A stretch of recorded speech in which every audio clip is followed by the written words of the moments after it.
स्त्रीचा छळ करणं हे सोपं नाहीये. संपूर्ण जगाला दाखवून दिलं ते गदाधारी भीमानं.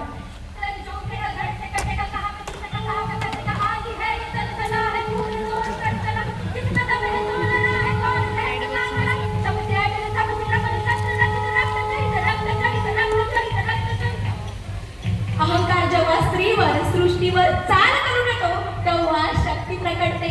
देवी दुर्गा उभी राहते न्यायासाठी. महिषासुराचा अंत होतो कारण अन्यायाला माफी नाही.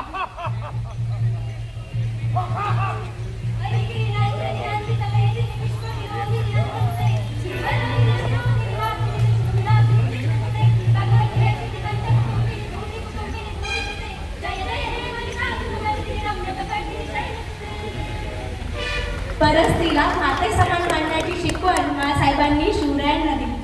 ती स्त्री नव्हे सिंहीण होती. रणांगणात लढणारी ती झाशीची राणी लक्ष्मीबाई होती. जगाने सावित्रीबाईंवर शेण गोटे फेकले तरीही ज्योतिबा फुलेंनी त्यांना शिक्षणासाठी प्रवृत्त केलं. पण आज आपण महापुरुषाचे चरित्र वाचतो पण ते आचरणात फारच कमी लोक आणतात. हातात बॅट मनात धैर्य आणि भारताचं नेतृत्व करणारी हरमनप्रीत कौर. बायकोसाठी भला मोठा डोंगर खोदणारा दशरथ मांझी. नारी शक्ती ही भारताची खरी ताकद आहे. याचं ज्वलंत उदाहरण म्हणजे कर्नल सोफिया कुरेशी.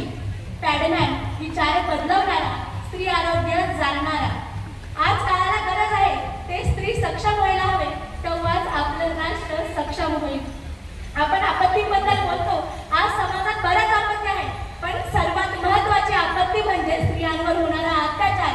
जशा नैसर्गिक मानव निर्मित आपत्ती आहे तशाच मानवाला मानवाचा छळ करणारी आपत्ती म्हणजेच स्त्री हत्या. याबद्दल आपण बोलायचं झालं तर आज राष्ट्रीय बालिका दिवस आहे. राष्ट्रीय बालिका दिवस तसेच वंदे मातरमला 150 वर्ष पूर्ण झाल्याबद्दल सर्वांचे शुभेच्छा. धन्यवाद. छत्रपती शिवाजी महाराज की जय. Vande Mataram. Mike mike mike mic